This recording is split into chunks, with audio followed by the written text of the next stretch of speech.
We can do an intro here. Why the fuck not? Hello and welcome to shit. Hold on. I'm so Welcome used to to saying shit. duels. I think this is episode 20, right? All right, yeah. Yeah. I'm so used to saying raw. Should we just keep this in here? Hello and welcome to season 5, episode 20 of Dualistic Unity.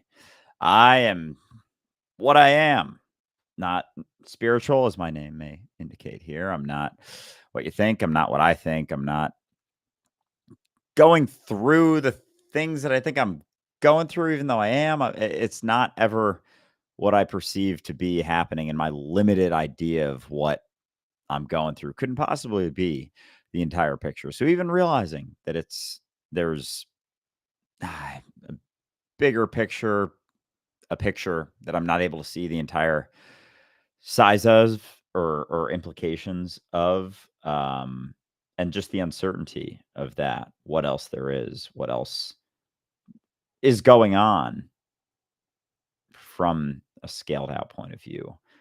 Not being able to know that, it gets harder to settle upon some idea of what's actually going on. And yeah, so I'm willing to not settle, or becoming more willing to not settle on some idea, some limited perspective of what's going on right now.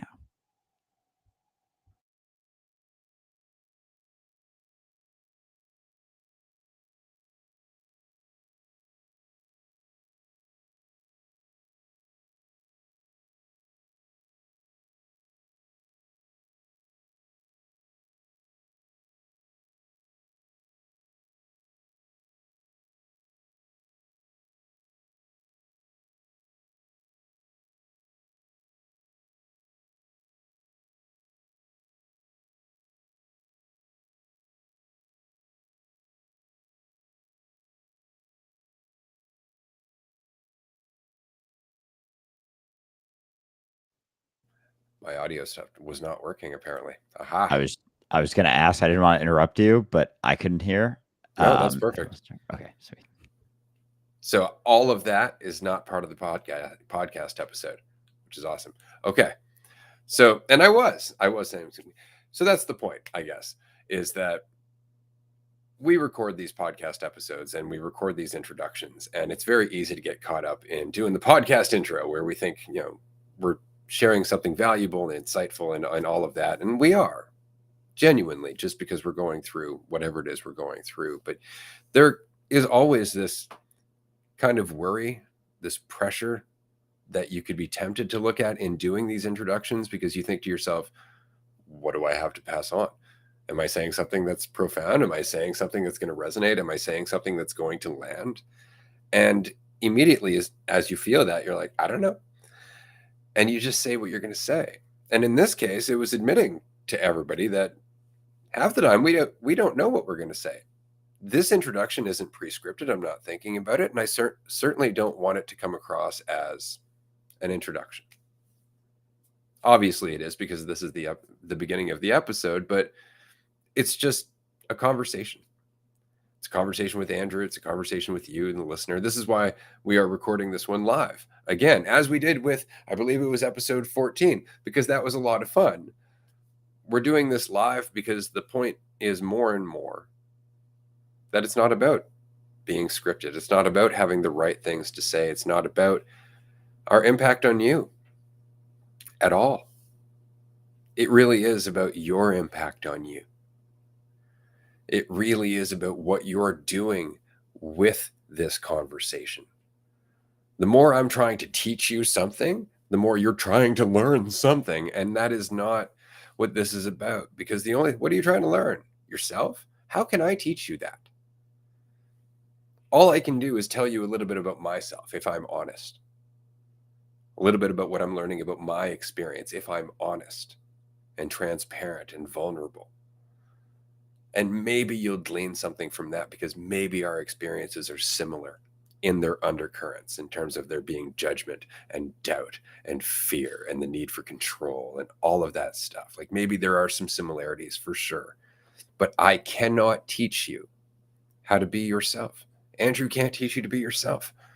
This is just a discussion.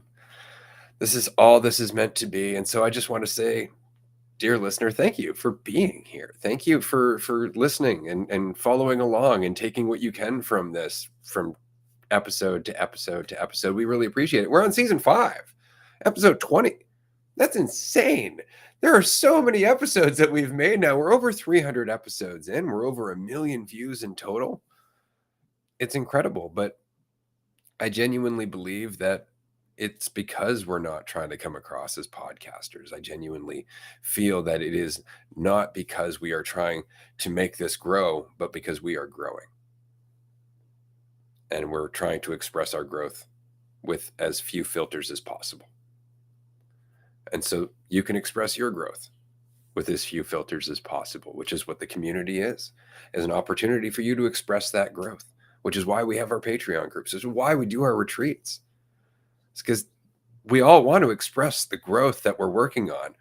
We're just afraid to do so in a world that resists that growth. So join us. In fact, you already are. But if you can join us at any of these events, at any of our groups, on our community Discord, it's just a chance to express yourself, very much like we are doing here. It's not about how people are interpreting us. It's not about how we are being received. It's not about how we're being perceived. It's not about you, frankly, to us. In the way it shouldn't be about us to you. It should be about you. Yeah, because if it was about you or other people or me doing things for someone else, I would feel more of an urge to try and control the situation or to have something that's pre-scripted or some idea of what to say or the right thing to say or the right thing to do going into something. But if what all we're trying to get across is that you don't have to prepare in the same way, because any preparation, any pre-scripted idea that you have going into a situation is just holding on to one tiny itty bitty perspective of the right thing to do or the right thing to say, prioritizing what you think is best for people to hear. And as opposed to just embodying the thing you're trying to get across, which is that no one has to go into something with all of these ideas of the right thing to do, the right thing to say, the right thing to put out into the world. You can just put yourself out there. You can just put yourself into a situation and see what comes out and enjoy the experience and appreciate just the experience of not forcing yourself to live up to such a ridiculous bar or some idea of the right thing to do or the right thing to say. So coming up with you can't get that across by coming up with some pre-scripted way of saying. You don't have to be pre-scripted. Like, you can just do things as they come up, and that experience, it's so funny, like, growing up, that idea of being adequately prepared, like, make sure you're super ready for what's to come. And, like, what does that even mean? Be ready for uncertainty? Like, be ready for something that you can't know about what's gonna happen. Like, you can't know how something's gonna go. You can't know how something's gonna be received. You can't know how something's gonna be taken in or heard or understood. And it's gonna be understood or heard or listened to or taken in a multitude of ways. And so even the idea of being prepared for something, it's just a way to allow yourself to feel a little bit more comfortable or in control, despite being in no more control than you were just going into it and seeing what happens. Just going into it, or freeing yourself to allow yourself to just let it go and just see what comes out or see what happens. But as long as you're trying to keep certain experiences or not go through certain things or not feel certain things, gonna have to prepare, have some idea of what to say, because you're if not, you're gonna risk, not knowing what to say or not knowing what to do, or not, and that's just not having faith in yourself. And so going into something uncertain with faith in yourself, it's not even about saying anything perfectly. Like, that's not what it's about either. It's not like relax so you can do it as well as you possibly can, so you can be your best self, your top tier self, that polished self, because it's not about being polished. It's not about being perfect. It's not about saying the exact right thing that you can get to through relaxing and not preparing, because then you'll always be saying the perfect thing. It's not about any of those things. We can come up with an idea of what we think the perfect thing to say is, or at least, trade off that sensitivity for doing what I think is best, or avoiding the feeling of a lack of control or a lack of certainty. And that's all I'm doing when I'm overly preparing. And I'm not necessarily saying that there's a right or wrong way to go into something. Like, if you want to prepare, you can prepare, but there's almost like a different experience when you're willing to just go into something and find out what happens, like find out what you're capable of, because any preparation is going to be based on things, it's going to be based on typically things you've done, like tried and true methods, something that someone else has done, something that someone else has proven or shown to be the right way, or, the way to run a podcast episode, the way to do an interview. This is the right way to do it. Just do this and follow these steps, and then you'll be a podcaster and you'll be good at doing interviews. And all of that is like, okay, but where's the development?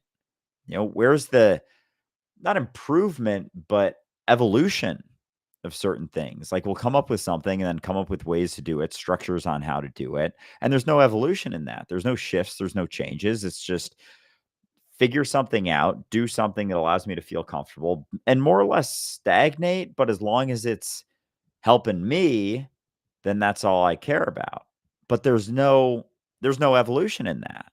And so if we're in a world where we're always trying to be prepared for everything, there's not as much of a shift and change and evolution in that spot, because all I want to do is make sure that I continue to feel comfortable, that I don't get thrown into a situation I'm not prepared for, because anything could happen. It's like, exactly, anything could happen, including all of the things that you couldn't even comprehend or you couldn't even consider, because it's not even in your purview. And that's when things start to change. That's when new insights arise, new thoughts arise. When you go into something like, I have no idea what the fuck is about to happen, I don't really know what I'm going to say, which is what we went into this episode doing. And so, yeah, we'll see where it goes. But even just the willingness to just go into it and see what comes out and see what happens and continue to just be involved in the situation, like, that's when you start surprising yourself and things start evolving. And you start evolving when you go into things uncertain. As long as you're sure, it's like you're trading off that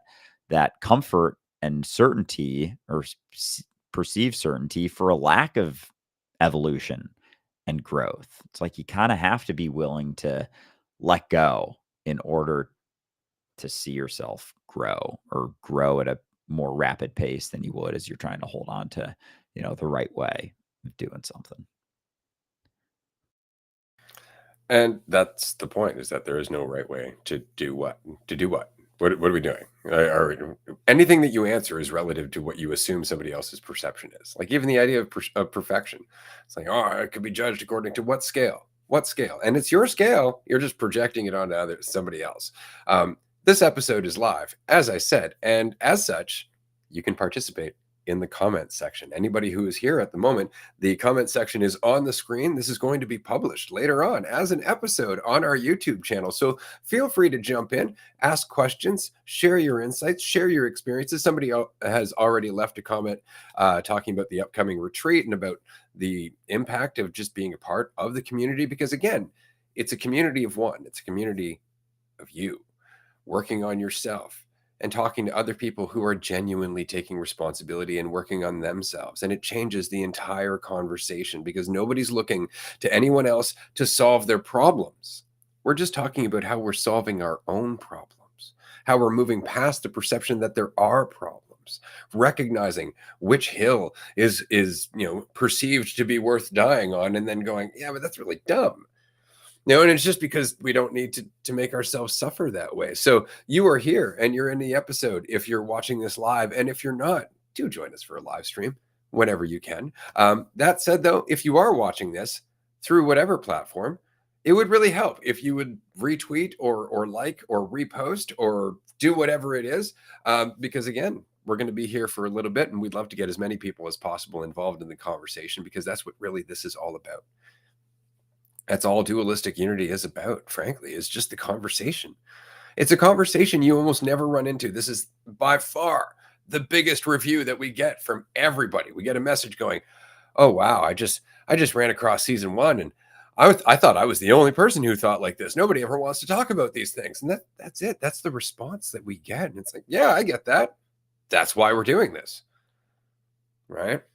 That's why. For me especially, I did this for over half my life, just working through these questions, pondering this stuff because there's value there. I can see the value in freedom. I understand the consequence of thinking I have control, of identifying too much with my thoughts. I get all that. Right. And so for me, having gone through that by myself, I recognize what it is to feel like you're isolated and you're surrounded by a world that's going, "What are you thinking about? What are you talking about? That sounds crazy." Letting go of control. Just identifying and compete and, own other things like everybody else wants you to do and just play along with the system. Close your eyes, just go for those immediate satisfactions. And you're just like, "Well, I don't want to do that." And so you're judged by people who don't understand why you're doing what you're doing. Because it's all on you understanding why you're doing what you're doing. And you take that responsibility. But wouldn't it be nice, I've thought to myself, to have a room with a few people where you're like, "Hey, I want to have this conversation." Because up until dualistic unity for me, it's very much like walking around an insane asylum. And I've described it that way, where every once in a while, if you keep your voice down, you don't get too much and you don't bring too much attention to yourself, you'll see somebody else who's got that twinkle of curiosity in their eye, somebody else who's just like, "I'm alive. I'm taking responsibility for this. I can feel the fire of my own existence a little bit. I want to know more. I'm willing to take that step." And you're like, "Hey, I see you. Shh, we'll talk later when we can." And that's it. But it was so far and few in between. It was so rare to be able to see those people that I decided, well, it'd be nice if I just stood here and started talking about it, which is the TikTok account. But I was talking about it for my daughter at the time. And then I realized I really wasn't. I was talking about it because I've always been talking about it. I mean, why not talk about it? And then Andrew came along and he's like, "Wow, yeah, I've been talking about this shit too. I'd like to talk some more." And then people started listening and they're like, "This is the stuff I love to talk about." This is it. This is all we're doing is we're introducing a conversation that many of us have been wanting to have, but we haven't found an environment that's accepting of it. So we're making that environment by being it. And I love that. I find it very exciting. So we have some comments on the screen. I'm going to pass it over to Andrew since I had a good little rant there. Thank you, everyone, for joining us. It's great to have you here. Yeah, this is it's always fun going live for these. Yeah, so question, what is the difference between love and detachment? So that is going to depend a lot on how you define those things, but I think both of them kind of come down to expectations. And I think the idea of detachment, like that can be taken in a lot of different ways. Like detaching yourself from a situation can be a means of avoiding responsibility in a lot of ways, but it can also be just a relinquishing of expectations. So I think in a lot of ways they're very similar. And I know the question is what's the difference, but this is just how I'm going to talk about it because this is what I feel like talking about. And so expectations, when you love someone, it's like there's the whole hallmark pitch of love and what love is, and it's turned into like this fucking need that we have. Like I need love in my life. I need to love myself, or as long as I love myself, I don't need someone else. Or but if I don't love myself, I need someone else. And it's like, oh, all right, that's a lot of assumptions about what you think you need, but love really comes down to like not having an expectation of someone being anything other than what they are, which doesn't mean that you need to love everyone in the sense of treating everyone like really nicely, like, oh, I love you. Oh, I love you too. Oh, like all the love and light sort of stuff. Oftentimes, which we've seen recently at something like a retreat or in certain situations, like love is the recognition of certain behavior and not continuing to enable that behavior, which in the moment doesn't seem very loving. And yet it's it is in the sense that it isn't maybe comfortable in the moment. A lot of times we confuse love with comfort. Like, oh, I just, hey, let's just be loving here. Let's just, which can oftentimes be, let's just continue to act in the way that's enabled this person to continue to act in the way that they're acting, as opposed to recognizing certain consequences to certain actions. And it's like it can be an avoidance mechanisms. And so with detachment is, I think, similar in the sense that you're not detached from reality, but you're detached from your assumptions or needs for reality to be a certain way, or expectations of what you think reality should be relative to what it is. And so, without so many expectations of what I think I should be, or what I think someone else should be, or what I think reality should be relative to what it actually is, like that being what's left is love. Like, is a lack of expectation for anyone or anything to be any different than they are. But that doesn't mean that it's like you're accepting of yourself, you're accepting of reality, you're accepting of people, but not without continued action and sensitivity. Like, there's still sensitivity and responsibility involved. It's not a separation where I'm closing my eyes. It's keeping my eyes open, but not maintaining so much of an assumption based on my limited perspective of what I think it should be. And so I think that in that way, detachment and love are very similar in the lack of, the finite expectation that I have of myself or someone else or reality to be different than what they are or I am right now. Good answer. See, it's funny because I have the benefit now of having sat here for a few minutes, pondered my answer, and so I get to just come up with this thing that's gonna be like, "Wow, guy," it's just because, yeah, I've been sitting here for a while. Um, I think it really helps to. It helped me at one point to recognize there was a difference between detachment and non-attachment. That non-attachment was just a state of acceptance, and detachment often came from almost like the act of pushing away, of going, there is no attachment whatsoever, I'm going to make sure that there is none. So it's almost like an action based on you and your perception of a need for safety, of a need for space, that kind of thing. And so if that were the case, if we were to look at detachment versus non-attachment there, which would be, again, the difference between detachment and love. I mean, what's the difference between detachment in the way that I've just described it and love? How much of you is involved? Because the more of you that's involved, the more you're protecting this idea of yourself, the less love you're able to reflect, because you're not able to reflect love for yourself in the same way. So I would say that that would be the biggest difference, is how much of you is involved, how much of you is the focus. Because love is something that remains when we are not trying to feel anything, when we're not trying to feel more complete, when we're not looking to somebody to satisfy us, when we have no preconditions upon that person. It's just acceptance. Love is what remains when we're not trying to do anything. That's why everybody loves each other until they start dividing. This is why children get along right away, young children especially, right? For the most part. And it's why? It's because they have no reason not to. They haven't created reasons not to. That's something that we learn to do over time. Unless they're bitchy. It's a little bit different, but that's different than a conscious cerebral reason.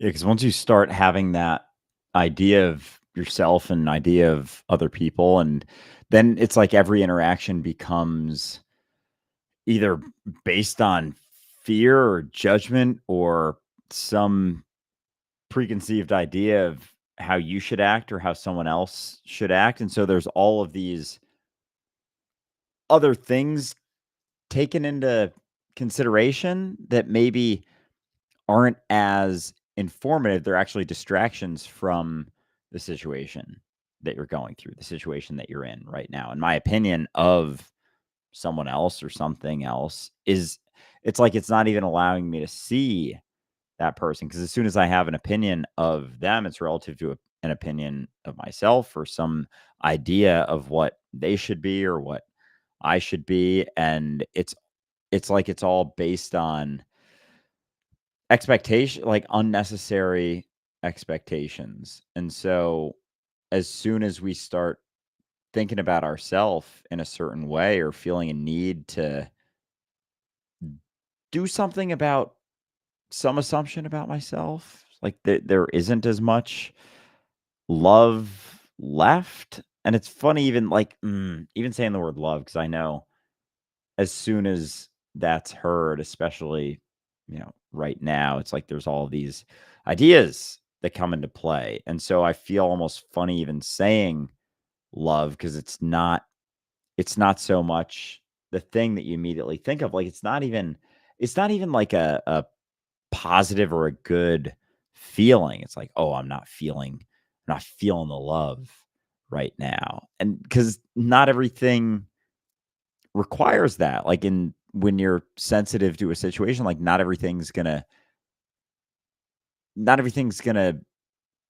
need love to be or need those good feelings to be involved in it. And yeah, I had a point there and like it's shaken me. Yeah, I kind of was just that was one of those situations where open my mouth, see what comes out, and as I'm like start fighting for something more to come out, and it's not happening. So I'm gonna I hear pass it you, back but to you you. inspired me, so I'll run with the ball for a bit. Yeah. Um, it's funny because often I think we tend to misinterpret loving somebody with making them feel good, which you don't have control over. And this is something that a lot of parents misinterpret. I love my kid, therefore I got to make sure they're always happy. It's like, no, if you love your kid, you should be teaching them responsibility, emotional intelligence, right? Like that's the whole thing. And that has nothing to do with you making them happy. It's so much as you empowering them, you understanding that they can only make them happy. And so truly loving somebody is just accepting them.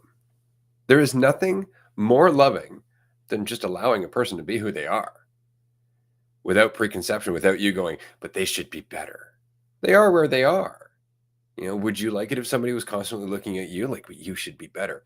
And what's funny is that if you're doing that to yourself, you might actually say yes to that. And it's like better according to what? Like better according to what idea? Like perfection, all of these things. Like when I think about it, I don't even know what I'm looking at. Like, what does that even mean? And who's to say that exactly what I'm doing right now isn't perfect? Like having some idea of what perfection is such a finite, narrow, like zoomed in perspective of what's going on, and to think like all the things that you learn throughout your life, like to get, maybe get really good at a certain task or a certain thing that you do, you're probably going to be not good at it for a while, but you can't just like boom, be really good at something because that's not perfection. And again, perfection is such an arbitrary term that it's funny even trying to come up with a perfect idea, like a perfect way of doing something.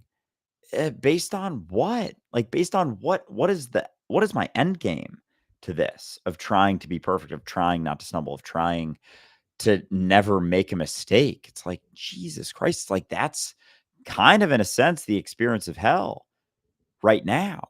If I'm trying to be perfect, like trying to be perfect in each and every situation is hell. Like heaven isn't being perfect. Like being in a relaxed, calm, chill environment is just your experience. Like there's not a curated environment that is perfect because you're your environment all the time. Like you're always your environment. And so trying to live up to some standard, some idea of what you should be, there's going to be a fight and resistance or fear of what you are almost always. And to think of that perfection, like I would if I think that's what perfection is, then I don't want to be perfect at all. That sounds like an incredibly stressful, difficult, frustrating way of living my fucking life. That sounds like the experience of hell is trying to never stumble. It's like, yeah, you can do that and be in a prison your whole life, like never make a mistake, never jump into anything new where you maybe don't feel super comfortable. right away. Like, oh man, even the idea of being good at something is entire like it's all subjective.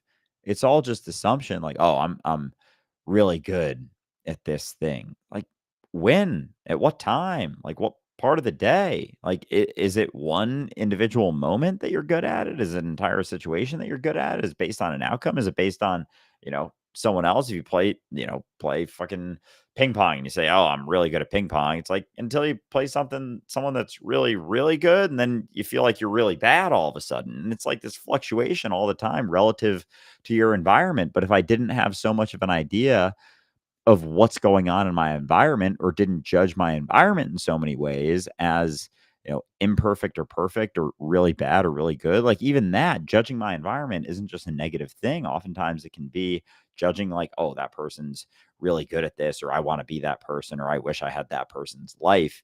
And that's just such a fucking tiny little itty bitty perception of them. But as long as I hold on to that, as long as I think I'm sure that that person's life is great, I'm going to compare it to my own. And then I'm going to feel bad if I don't think my life is living up to that person's life. And I can say firsthand that just because someone's life looks like something on the outside does not mean it feels like that on the inside at all, ever. And so when you start to recognize that, you feel certain ways in comparison. Because if there weren't so many comparative ways that we have of living, there wouldn't be so much relativity and judgment of myself. Because my idea of perfection is like built off of my idea of what other people's lives are doing or what other people are. And my fear of, stumbling, falling is just looking at someone else and being like, oh, they never fall. Meanwhile, they've fallen a bajillion times to the point that now they just are more sensitive or they've just done it more times. Like that's really what getting better at something is just doing all the ways to do it poorly or not well over and over and over until you just keep doing it enough that you have less concern for it and then you keep doing it. But as long as I hold on to this idea that, oh, someone else is really good at this or their life's great or I want to be like that, I want to be like them. It's the same as the other side of like, oh, I don't want that to happen. I don't want to be like that person. Meanwhile, it could be the totally flip thing. Like someone, oh, that person's life looks terrible, awful. Meanwhile, they're good. They're okay with themselves right now. They're actually doing quite all right. But I have an idea of what they're doing, and I have no idea about how it's actually going for them. But without all of those ideas, it's a lot harder to have a certain idea of how I'm doing. If I don't really know how anyone else is doing ever, I can't possibly understand the depths of their experience besides through my own, but not having that certainty of how they're doing or how their life is going, it gets a lot harder to have an idea of how I'm doing without all of those assumptions about everyone else. And then when I just come back to myself, it's like there isn't necessarily so much I feel like I have to live up to anymore. It's like, what the fuck am I living up to? Just a bunch of assumptions about how I think I should be and how that's going to play out to make my life better. It's like, so I'm making my life miserable right now in order to make it better in some future. It's like, that doesn't really make much fucking sense. But that's the point, is that it seems like it makes sense when you're just chasing the next feeling, when you're not keeping anything in context, when you're just looking at, well, that makes me feel better. Right now I'm suffering. This is going to take care of my suffering. It's like, are you sure? That's the path to addiction. Like, I'm suffering. This will take care of that. I'll need more of that. I'll need more of that. And you just need a longer term view, right? Like, that's the whole thing, is that when we look at how we think, when we look at how we're coping with uncertainty, with reality as a whole, you can understand. You can understand, especially when you look at children. Like, children have very little in the way of survival ability. Let's just say, like, they're smart. Don't get me wrong. Kids will bounce and they'll do all that, but they're small and they're fragile. And frankly, there's a lot of shit they don't know, right? And so it's kind of like us as we get older. We just there's a lot of stuff we don't know. There's a lot of stuff we don't know. I lost my point halfway through that sentence because I saw a whole bunch of stuff on the screen. I was like, oh, look, people are commenting. And that just makes me very excited when people are commenting, far more than whatever point I was about to make. By the way, I do want to mention while everybody's here that all of this, being a podcaster, being a life coach before now, all of this has been an exercise in me accepting that I really don't know if I have anything valuable to share. Like I'm past the point where I'm like, yeah, absolutely. I know exactly what people should hear because it's worked for me so well that I got to go out and tell people how well it's working for me. And so after a while, I started recognizing that it's just I do have a unique view of the world because I've adopted my own view of the world, right? Which brings me back to the point that I was going to make a few minutes ago is that we only get better at what we're doing when we are the ones doing it. And so much of our mentality is that the world is being done to us. That we are suffering. Oh, my thoughts are really kicking the shit out of me today. Like, oh, the world's really making it hard to feel good about myself. And so it's never us making ourselves feel any particular way. And so as long as it's not solely our responsibility, we're never really learning about it. We're never really learning how we're responsible or what we're doing in that moment because we're passing the buck. And that's kind of the point. Like if I were to teach you how to use, I don't know, a power drill, but I'm like holding your hand for you and doing all the work. I'm like, no, you're drilling. Oh, good job. Like that, you're not learning a thing. You're not learning a thing. And so that's very much the point is that if you're not solely responsible for how you're reacting to this moment, how can you get better at it? Right? But it's not a process of trying to get better at it, just doing it more. That's it. Just being solely responsible for you now.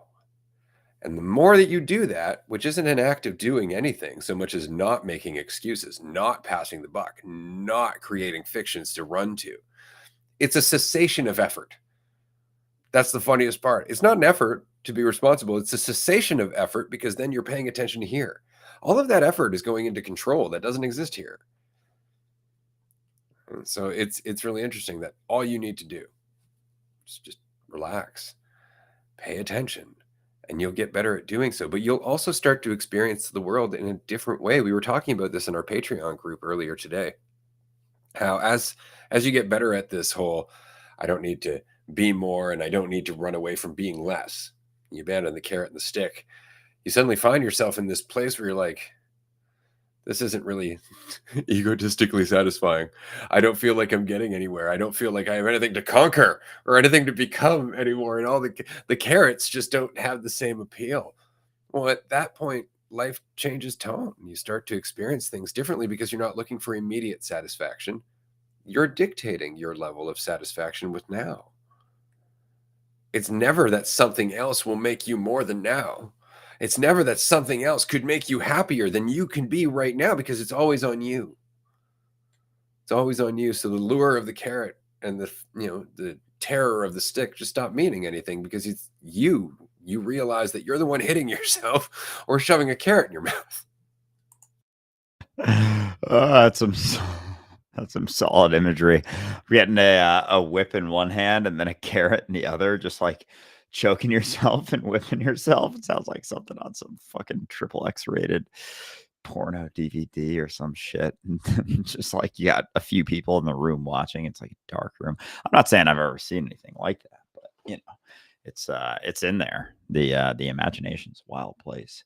But it's funny because as you were like, oh, I forgot my point. I was also reading the comments, but like I started to hear you more like right before you said, oh, I just lost my point. And I don't know if it was that I heard you or I just, as you said it, it was like the memory of it was there. And it was like my attention all of a sudden shifted to that comment. And I don't even necessarily remember exactly what it was anymore, but it was the comment, something about children and doing it yourself. And then you came back around to doing it yourself. And it reminded me of like playing. I didn't play a ton of video games growing up, but I played some like sports games and like being a character, like create a player sort of thing. And it almost gave me the thought of if you were to say create a player from scratch, and it's almost like not being as responsible. There's the opportunity, say you have two options. One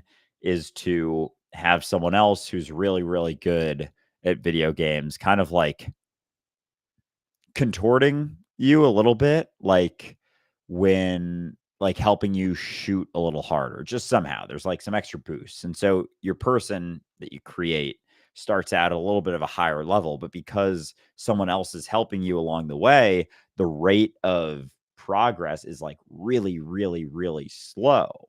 Whereas the other option is to start at maybe like tens across the board out of 100 instead of like 50 skill level across the board. But each time you do shit, like it's on you. So it's going to be more frustrating, but it's also the rate of improvement is that much more drastic and it happens much more rapidly. Whereas when someone's helping you out a ton, it kind of like is this forced stagnation because it's like, now I'm getting like it's like if you're in the pool and someone's trying to help you swim. Like imagine someone trying to help you swim and they're like holding on to you, like pushing you along, thinking that they're helping you go faster, but it's like you're swimming. So any sort of grip that's on you, any sort of thing that's on you is gonna create drag, and then it's gonna create more drag, even if they're just there connected to you somehow. Whereas as they let go, it's like there isn't the necessarily the support, but there's the opportunity to swim at the rate that you can. And so as there are people who have certain perspectives or see things in a certain way, and you start seeing things in other ways, like there's going to be a certain degree of drag with that in those situations, from certain perspectives. And so being able to explore your fullest potential is taking that responsibility for your experience. And so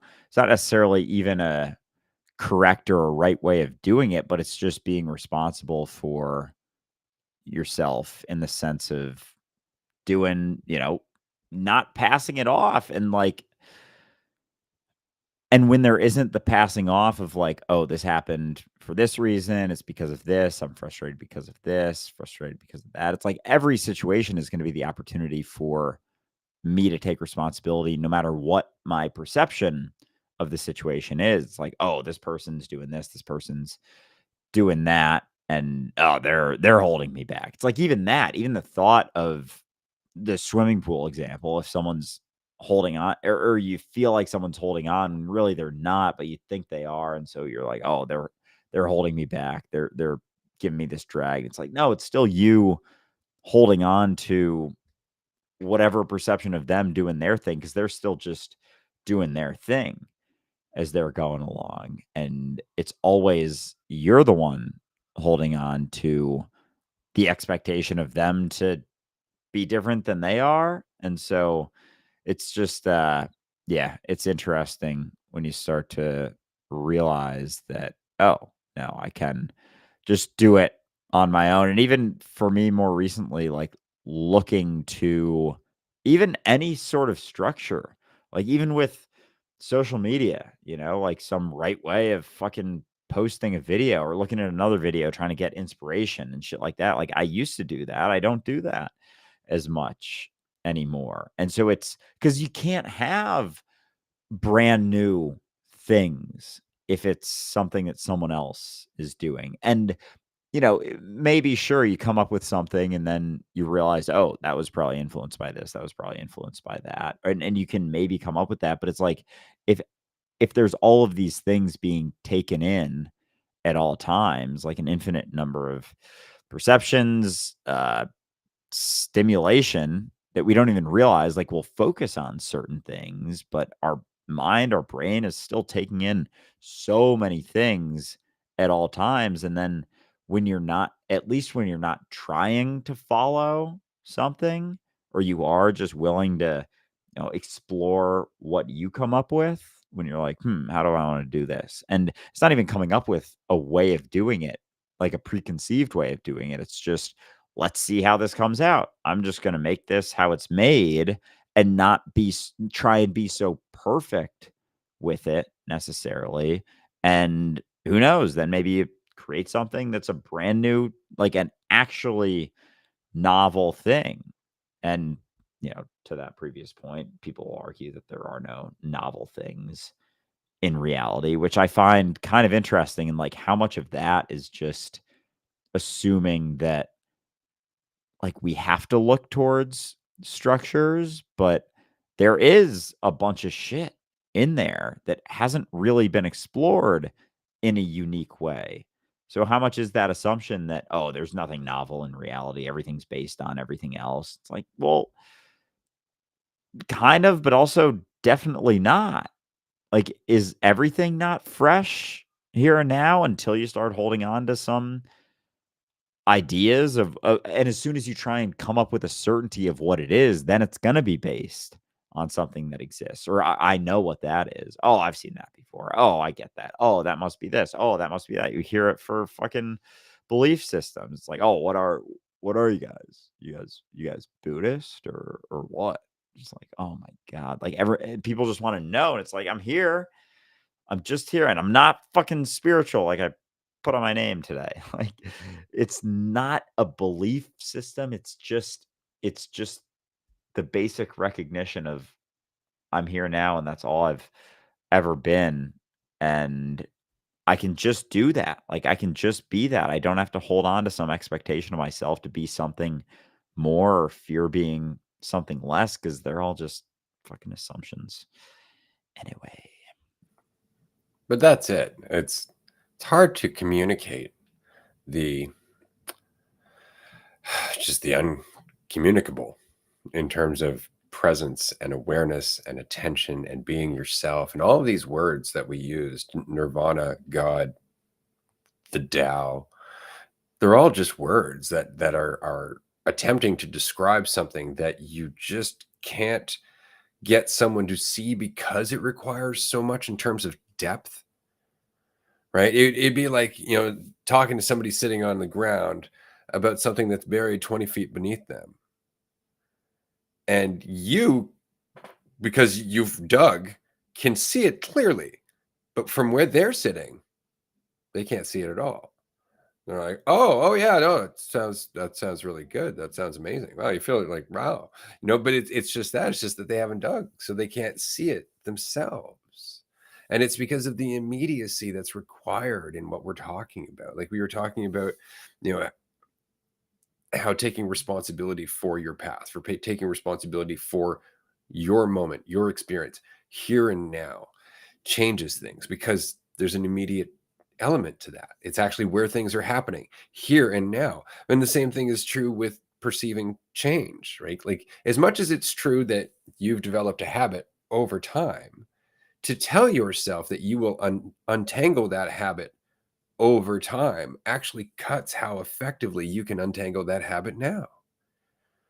By saying, I can only stop it here, you do far more in terms of impacting that long-term habit because you're not even looking at it as a long-term habit. You're not justifying that narrative. You're not telling yourself that you're not enough to just end it now. Right? So it's always that immediacy. It's always, if not now, when, right? Which is what I love about the whole Zen thing. This is, again, their whole point. Like, where are you trying to go? What are you trying to get to? What's the spiritual path you're on? It's got to be even frustrating for people who understand Zen that it's called Zen, because that's kind of the point, is that we're not talking about anything except life, talking about existence, but we're talking about a depth of your own awareness that cannot be communicated through concepts. It can only be communicated in kind of a look over there, and then let that person go through the fire until they're like, oh, fuck, that's what they were talking about. Right? Because of necessity, they're paying attention and suddenly something rings a bell. Right? But that's it. This is why expression is so important. This is why it's so important for people to just, go through the shit. talk. Fuck up. Have a conversation that's awkward. Have a conversation that doesn't go well. Stop trying to cater to everything. Stop trying to make everything fucking pleasant. If you love yourself, accept yourself. And that means when you're not being friendly, when people don't fucking like you, when you are feeling lonely, all of that shit is part of your existence. Keep it simple.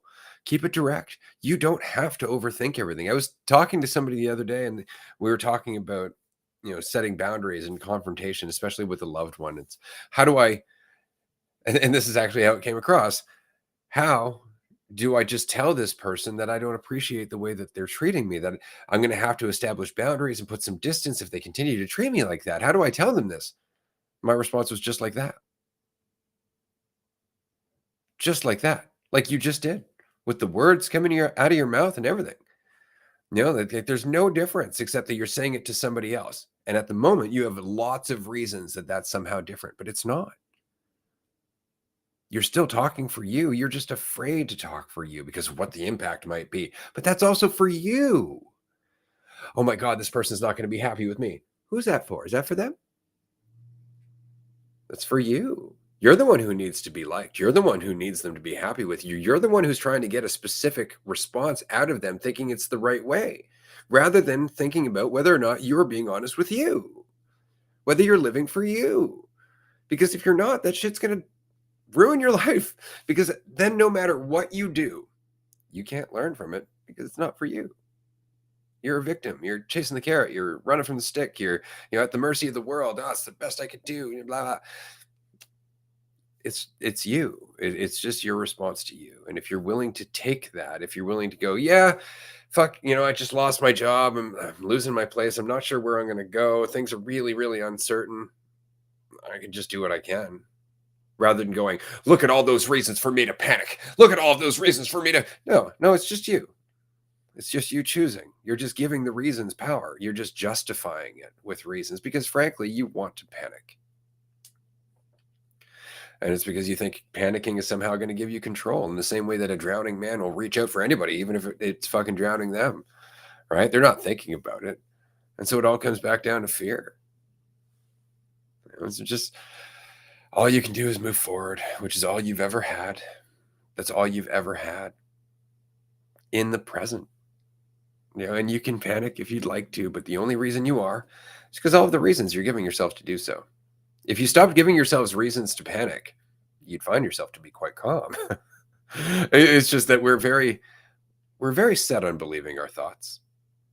We're very set on, I guess, doubling down on this idea that what my brain is producing is the truth.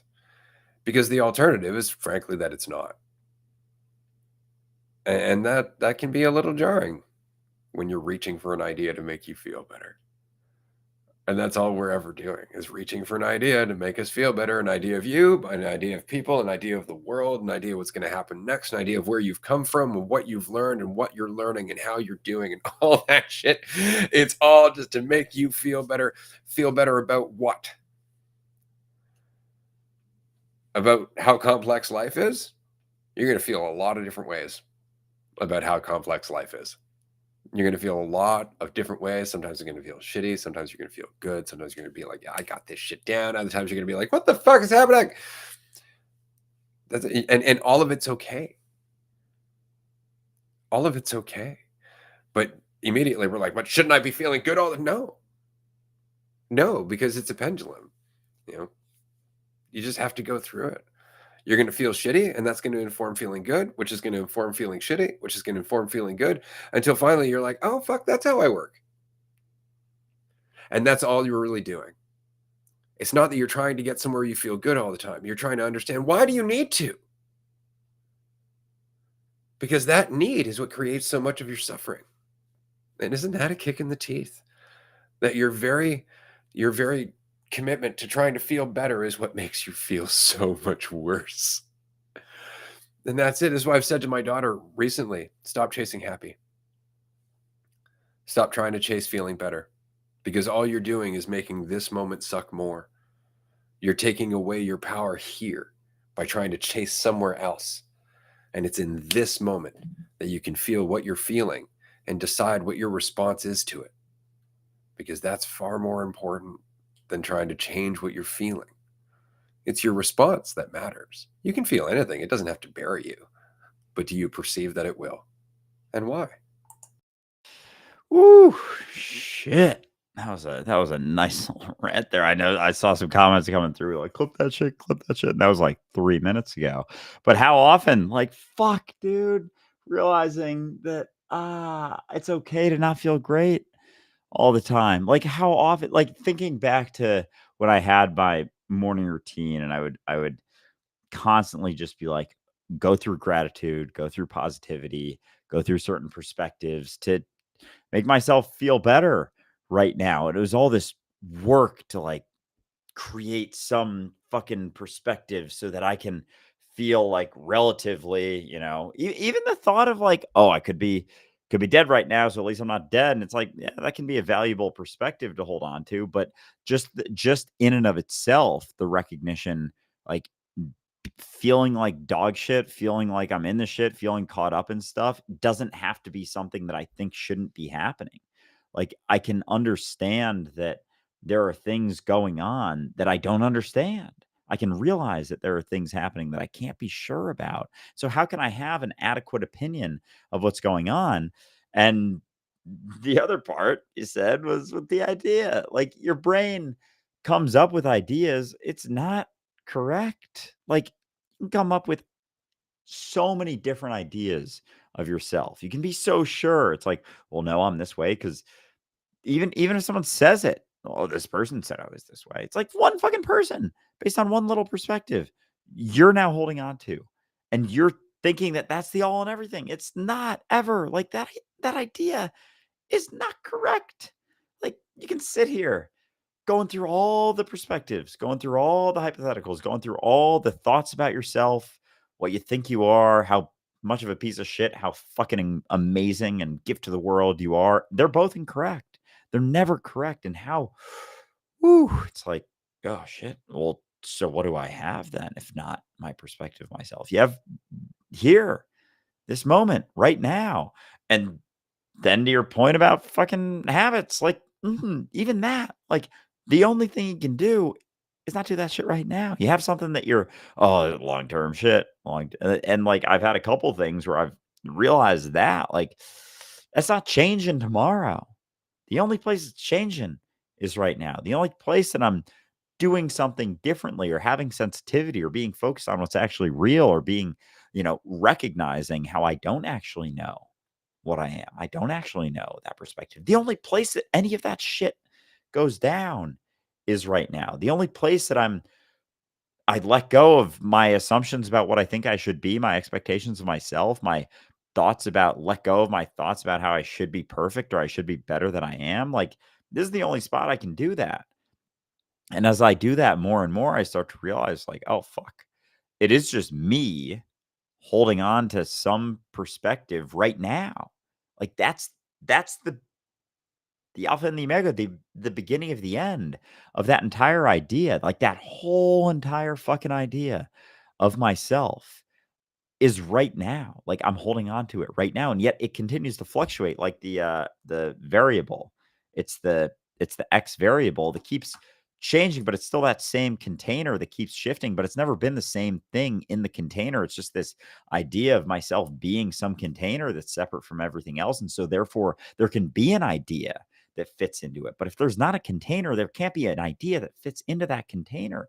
Because there's not a container, there's not some separate me, separate from everything else. And so it gets harder and harder to even come up with some idea of what I am as I start to recognize that there isn't a container that I'm not maintaining right now. It's not even some spanned out container that has a depth that's like, oh, it's been this and it could be this. And no, it's just the container I'm holding on to right now that's creating a resistance to my experience right now because I think I should be different. I think I should be at all different than I am.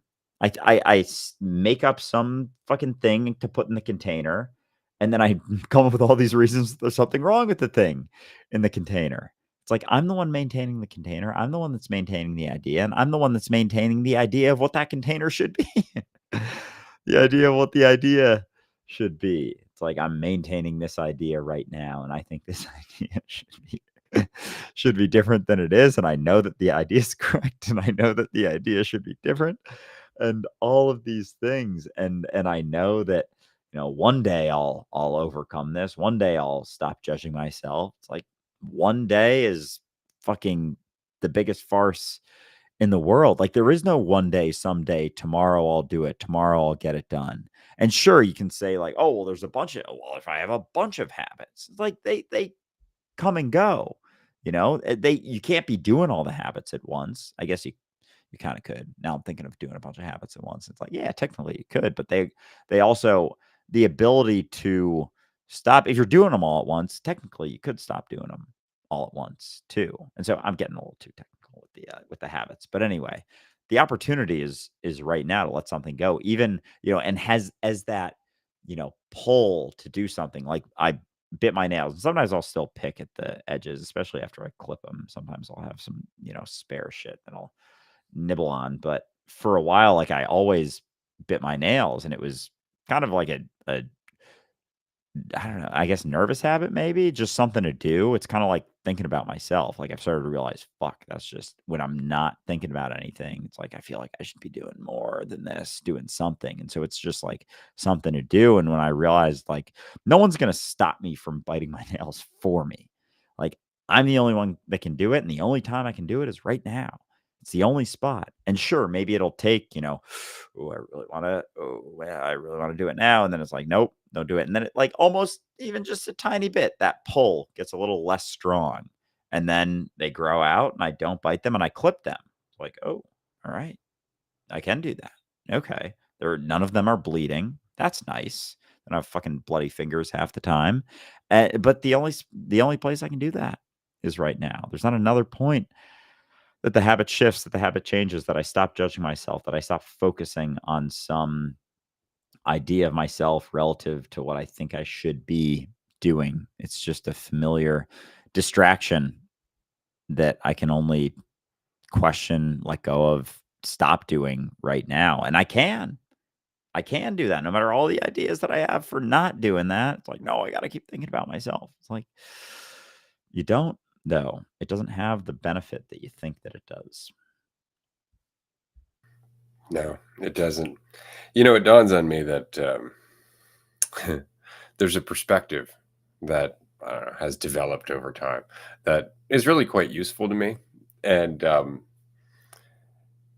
we often get overcommitted to this idea, or rather to the perception of physicality, that you are objectively on a rock that is flying through space and that you are a tiny little body in a universe. And that perspective is perfectly fine. It's not that that's not incorrect, though of course it's incomplete. Whereas the opposite perspective of that would be the subjective, which is much more like existing within a dream, which is more or less where I'm going with this. Imagine, if you will, a single person. Let's put you, the listener, in space. Don't worry, you'll survive. We're not listening to the rules of physics here, but you are just in this void. You are in space and you are dangling there in one spot. You do not move left, right, up, down, anywhere, which way. You can move your body, right? In fact, you can make it look like you're walking. You can do all of that stuff. So your body and everything else is still moving, but you are not moving. But around you is this sphere. Let's just say it's a sphere. It could be a box, but I don't like a box. So let's make it a sphere. And you don't know it's a sphere because it's too far for you to touch. Okay, so to you, the sphere is all you know. So you're looking at this thing, and let's just say it's one picture. So you are moving, and there's this one picture around you, which is very much like what you're doing right now. You're sitting there in your room or standing there in your room, and there's one picture around you. Let's call it your room, right? Or the universe. Now, you don't get to move. Remember? So let's say that you pretend you're going to walk across the room, but you can't do that. So instead, the room has to change to give you the impression that you are walking across the room. Right? And it's because the room is moving, or rather, your perception of the room is moving. You are still in the same lack of space and time. You are still in the same fucking point. In fact, at the same moment, which is now, the only thing that has changed is your perception of where you are and what the room is. But nothing else has changed. Your entire life is that room changing from one picture to a next, to the next, to the next. At one point it was home, and then it was the schoolyard, and then it was high school, and then it was your job, and then it was driving a car. Right now it's sitting in your home. And it's still you in the same place and time now, here, surrounded by the same room. It's just changed form. This is something that we often forget. It's not that we're going through time so much as that now is changing. Now is moving. We are always here. That never changes. We're not going through time. We're experiencing time, but we're not going through it. We're only ever now. We're only ever in that room that we've been in since birth. That is the core of our existence. That room is an extension of us. And from that state, from that point of view, all of this comes down to your relationship with that room for the course of your existence. You're not trying to get anywhere. Somebody was asking you, like, well, why the fuck am I doing what I'm doing? It's a good question. Are you trying to make the room more than it is? Or are you trying to get to another room? Because you're always only ever going to be you here now. What's around you makes very little difference to your relationship with it. And so to me, this is what I've said. In my awareness, in my mind, in my existence, I am Almighty God. Right? Which doesn't mean that I'm in control, but that I am responsible. Ooh, I liked that. Oh man, because I haven't moved in that sense. It's like the perception of movement, but it hasn't changed. Like the scenery keeps changing, but I'm me here now. And it's not even me here now. I'm just here now. And like without being so set back or the feeling of setback and being, at the forefront of my eyes, it's like there's less consideration. There's more consideration for what's actually happening in the room as opposed to what is behind that forefront, that how I'm doing, what assumptions I'm making about how I'm doing in that room. It's like things are just playing out. Things are just happening as they are. Like always. Like they're just playing out, and I'll come up with all sorts of stories of how they're playing out, how I think they're playing out, how I think I'm doing as they're playing out, how I think I should be doing relative to how I think I'm doing, how I think things should be playing out relative to how they are playing out, and all these fucking things that don't change a fucking thing about things playing out, things happening. But I'll tell myself all of these stories about how I should be different. Oh, I should have done this by now. I should have overcome this by now. I should have dealt with this by now. I should have, you know, understood this by now. I should be better at this by now. Blah blah blah blah blah blah blah blah blah, and all these things. And it's like there, it's just distracting me from being in the room, from just being here with opportunities to do things in where I'm at.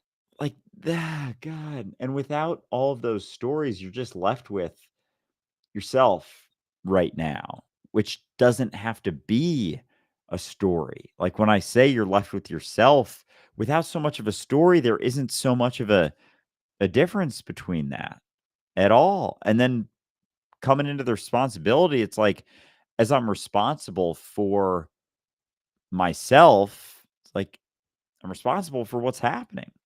And I recognize that I'm not disconnected from what's happening and so that I'm inherently responsible, but to your point, not in control of what's happening. I'm just what's happening. Because if I were to be in control of what's happening, it would mean that I would have to be somehow separate. Like, and if I think I'm in control, it's like I'm a step behind what's actually happening if I am in control, because I'm keeping that buffer so that I can maintain control and I can maintain some idea of what's happening. And so therefore have a say over what's happening as opposed to being what's happening and serving in what's happening instead of reigning through what's happening with that fucking hesitation, that buffer, that distance. And like the more control we think we can have or think that we do have, it's like the further from reality we actually are. It's like that gap is the illusion of control, and it's just separating myself from reality, from the reality of myself as I buy into that illusion. It's like it's an immediate trade-off to actually being involved in what's happening through there not being so many ways to cause suffering for myself. It's not to say that it won't come up. It's not to say that things won't play out. It's not to say that there's going to be a lot of discomfort or things going on, but without so much of that gap, that space, that idea of control and what should or shouldn't be happening, it's a lot harder to tell myself a story about what I think should be happening and therefore suffering if it's not matching what I think is happening. But if I don't know what's happening and I'm just there in the room, in that fucking orb, as I always am, without so many ideas and alone in that orb.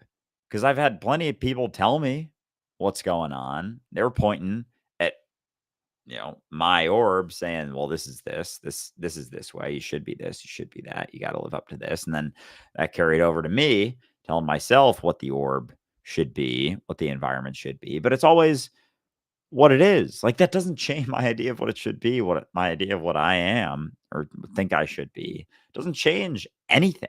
Like, it doesn't actually change anything besides my experience. And my experience with that orb, and as long as I'm holding on to some fucking should or some idea of being able to change it into what I want, I'm gonna suffer at the hands of that idea that I could change it into exactly what I want. And if I do, then I'm going to get what I want. I'm going to feel better because of it. And I'm sure of it when all of that is bullshit. I don't know any of that. I do not, but I do know the difference between, I guess, scarcity and abundance, right? In terms of potential. And I think that that's really all that we're ever influencing. Like it's kind of like, the farther you are into your head, the harder it is to recognize opportunities. The more you're lost in telling yourself you can and can't do certain things, the more you don't do the things that could have changed your life just because you've convinced yourself that you can't, that kind of thing. And the same is very much true for, I think, reality as a whole. I think that in the same way that the most powerful force that humanity has managed to tap into is the atomic bomb. Like, at the end of the day, the deeper into reality that we go, the farther down we get, the smaller things get, the closer to the present we get, the more power and potential is there to be exploited. And I think the same is true in our lives. I think that the closer we are to the present moment, the more potential we are reflecting, right? The more awareness we are, in fact, tapping into or giving ourselves access to, because awareness only ever happens here and now, right? If you're thinking about the future, then the only thing you're aware of is your assumptions, right? If you let go of the future and the past, now you are here. Now that's all you have, right? And that's a state of attentiveness rather than constantly problem solving, because all those problems are in your head. They're assumptions, right? And so I think that there is something to that. I think there is something to how much potential we can reflect and embody based on how lost in the perception of time we are. Because when we act, when we make changes, when we do decide to exercise our will, it's only ever now. It's always now.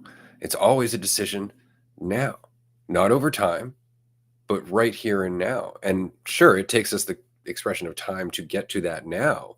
But that's the whole point, is that it's always ever now until we decide, this is it, I'm doing it now, right? Until then, we put it off into time. And I think that that's the point.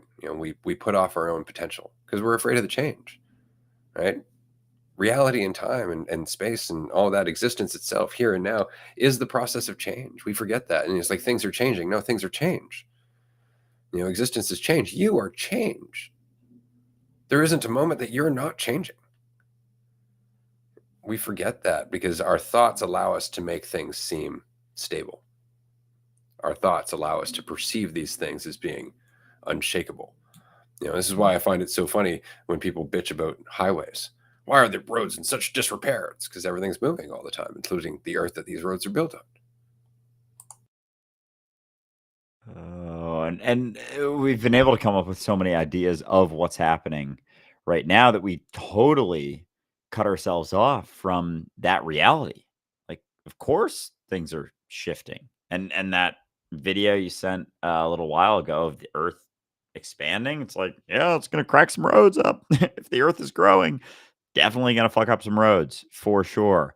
But it makes me wonder with that comparison to something like the atom, the atomic bomb, and how honed in I am right now, like the degree of influence. Like I've had some experiences more recently where I'm, maybe kind of baked or something and just involved in the thing that I'm doing. And like straight up, check the clock and then I check it a little later. It seemed like and it's not even like I feel like I've done a lot of things. Like I've done a lot of shit. And then I'll check and it's like not that much time has gone by. And then there will be situations where I'm like not super in it or lost in things. And it's like got to repeat things, got to do things over and over. And then I find myself checking the clock more often. And all of a sudden it's like I do like a 1/100th of the things because it's so much. How is this going? What should I be doing? Oh, should I be doing something else? And it's like a habitual tendency. But again, it's like when I'm not so focused on how it's going or how I'm doing or how something is playing out or maintaining some idea of how it should be playing out. Like I'm just left with what is. I'm just left with the situation that I'm in. And that's all I've ever got. Like, I can come up with all sorts of stories. I can tell myself all sorts of stories. They're all bullshit and that they're all incomplete. They're all fragments. They're all not reality. And so if I'm in a situation where I'm doing something, it's like it's all I can do. Like that's the extent of what I can do is what I'm doing. But there is a shift as the more clearly I recognize that or the less that's in the way or the less expectations I have of myself or doing something in a certain way, all of a sudden my potential starts to grow and grow and grow and the ability to just do things without so much in the way expands. It's like it actually opens up that situation and the experience of time does shift. But it's not for me thinking that like pushing myself along, like fucking whipping myself as I go, as I'm like fucking gnawing for the carrot as I go, because that's gonna like speed things right up in a sense. Or if I think there's a thing that I'm going to get out of this. There's a reason that I'm doing this as opposed to just being fully involved in it in that flow state. Like it's wild how the experience of time shifts. And it's not even like this supernatural sort of thing. Like it can seem like it if you recognize, like, oh shit, it seems like time moves slower. Did time just move slower? Is it shifting as I hone my attention into what I'm actually doing? Like, I mean, kinda. Yeah, because it's just you and your little fucking orb experiencing what is, being told by all these other things the way things are. Oh, time is exactly a thing, and it's linear, and it moves at a tick, tick, tick, tick, tick. It's like without having the clock, like if I didn't know, then there wouldn't be so much of an ability to measure how I'm doing or oh, how much have I accomplished. Oh, I thought I should have accomplished more by now. It's just I'm doing what I'm doing. Like there isn't so much of another thing without focusing on the clock. And the clock's just one way that we, measure things and track things, but it's a mechanism of measurement. And without that, it gets a lot harder to prioritize something else because it's easier to see that there's not another spot. There is no other time. Like you're never experiencing another moment or another situation than just you right now in the experience that you're having in the environment that you're in that you are. And it's the environment that you are when you're not maintaining some sort of idea of how the environment's going or what impact you think that you're having on it. It's like you're having impact on it. You don't know what that impact is. You can just keep doing shit and not trying to measure it as you go because you're always going to be wrong. because it's not your environment. That's the hardest thing. There is no separation between the observer and the observed. And the only way to understand that is to think of a dream. You're not affecting a dream, you're affecting yourself. That's what changes the dream. You changing. It's just that we have such an inability to recognize that this is a dream of an awareness that is reality. So there's no way to wake up from it because there's nothing that could be more real than what is made from the awareness of reality itself. Everything reflected through this is existence itself. This is a dream. The observer and the observed are the same. You are looking at your mind when you dream. You're not looking at anything external. There is nothing external. It's all a product of whatever you're processing. Well, imagine that it wasn't just you, the idea of you processing, but it was everything that could ever exist from every perspective ever. And there was no limitation on your mind. So the dream itself would have no limitation. Every possibility of a dream would be within one massive dream. Right? And that's what existence is. And what's funny is that this is why I like stop motion photography or like the old claymation movies, stuff like that, because that's kind of what we are, if you want to think about it. Because in the same way I was talking about the person suspended and surrounded by an orb, and every motion of what's happening around them is just a changing picture, right? This is very much how we make movies. Movies that have like 25 pictures per second look like they're moving, right? But any one frame isn't whatsoever. Well, all of those frames, all of the potential positions even that the person takes within this sphere, they all like just exist in potential, right? But if you were to take any one of those, let's just say one moment where our person is standing in the sphere and they're moving their hand from here to here, just very slightly. Okay? Well, this one and the next one makes sense to each other, right? Like it makes sense how one would go to the next one. And so that's how we experience things, is that according to how we can rationalize the process of things. Right. And it makes a lot of sense because we're perceiving things dualistically. It's like, well, that came before, this is now, that's got to come after. Right. Because what's a miracle? A miracle is when all of a sudden what comes after is totally out of the fucking expected. There's no rational explanation for it whatsoever. That's what we call a miracle. But what people like Jesus and numerous other people over time have been saying is that, it's not. It's not a miracle so much as the acceptance that we never knew what was possible. Jesus, again, pulling the guy out into the water, and he's fine for a second. He falls through. He's like, why did you let yourself become separate? Like that is so much more telling than what little faith you have. And it's just like, why did you make yourself seem separate? And that's it. We just got lost in thought. Oh, the water's going to fall through. But in a dream, you would experience the same thing if you were convinced that you would fall through the water. But if you weren't in a dream, there's no reason that you wouldn't be. The question is a couple of things. How convinced are you that this is the physical existence that you think it is, right? And how much do you identify as just the character, not the dreamer or the dream? Because to identify as the dreamer and not the dream isn't the point, right? There is no environment. It's just you. Ooh. And so we're always just rationalizing. It's like all of experience is just the rationalization, how I can make sense of it. And if I'm constantly trying to make sense of what's going on, then it's like I'm always a step behind what's actually happening.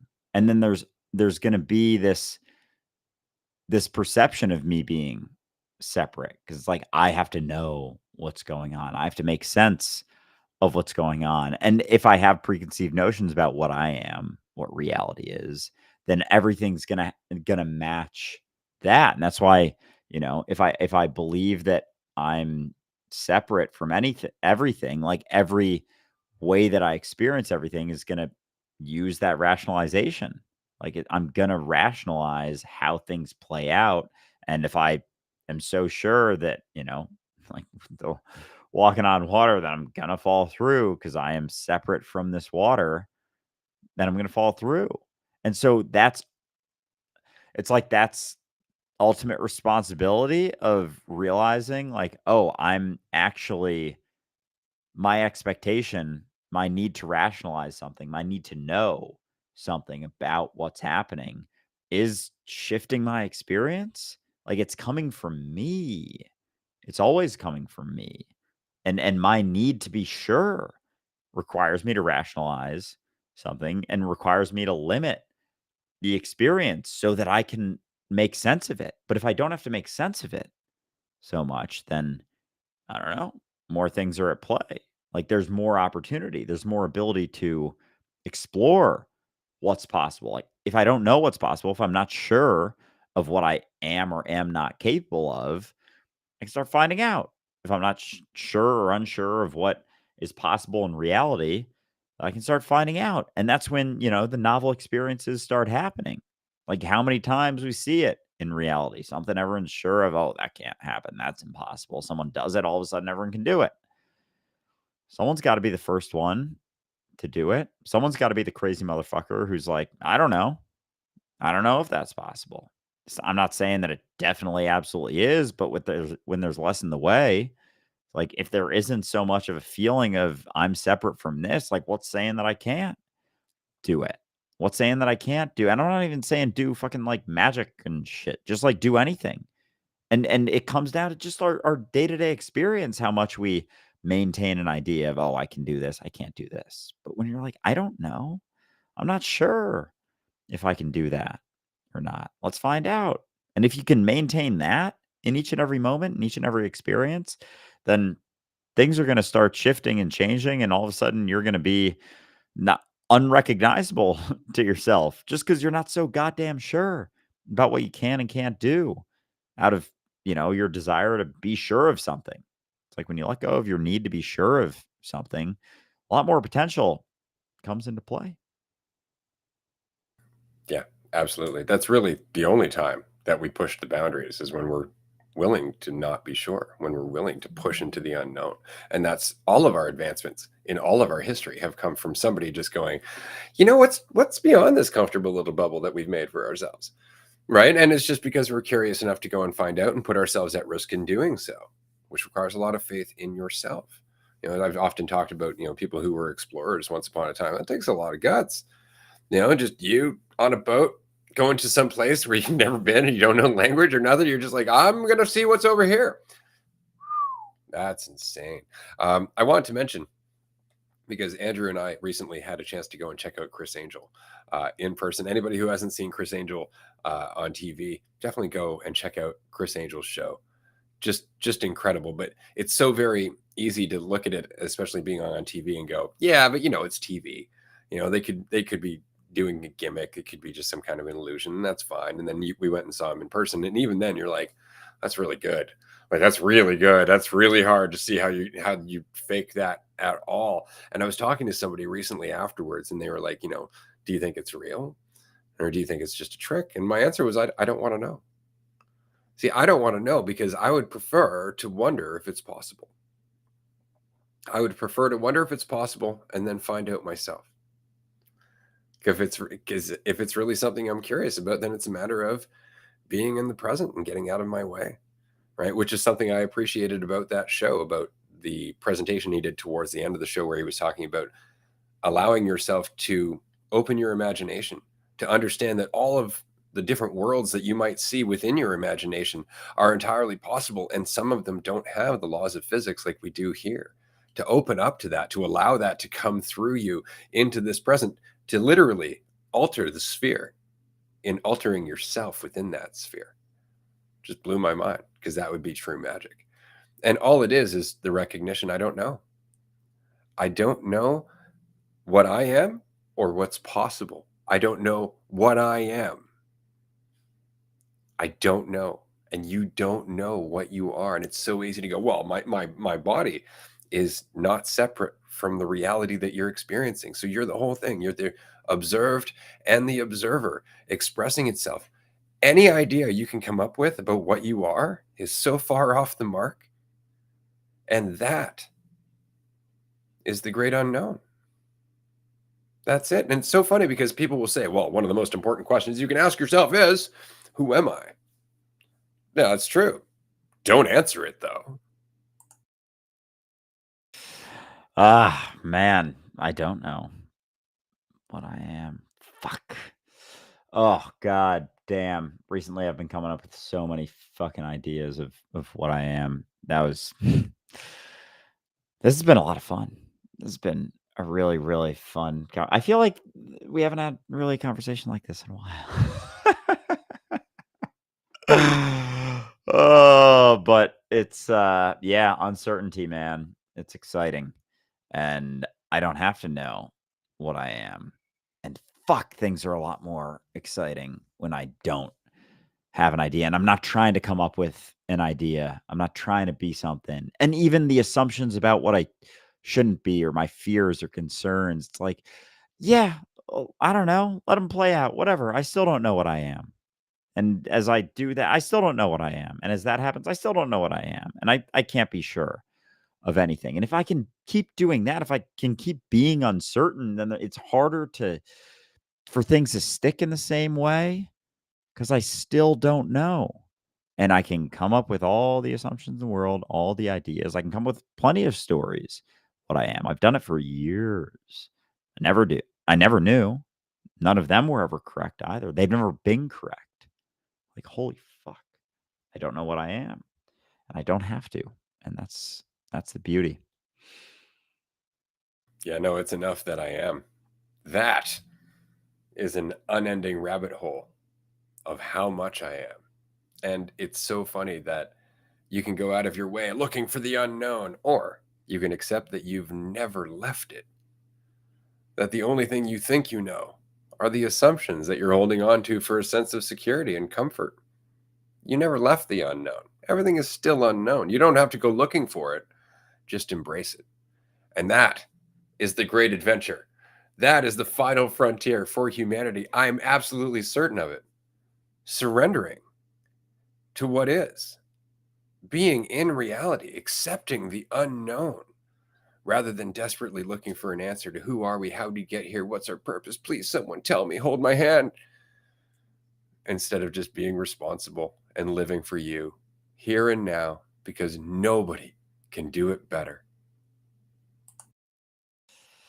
And I think that is a fantastic spot to wrap this episode up. Fuck, dude, it's been a lot of fun. I'm glad we did this one live, and I appreciate all of the comments on the side here. I am, yeah, feeling.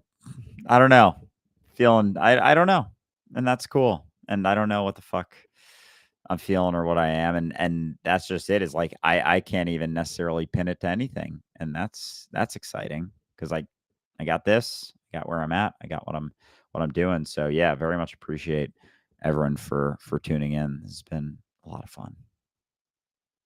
Fuck yeah, it has been a blast. And this is episode 20 of season 5. So that means we have one episode left of season 5. And then we're going into season 6. I believe that we're going to record those episodes at the Netherlands retreat. So likely this will be out before then, but possibly not.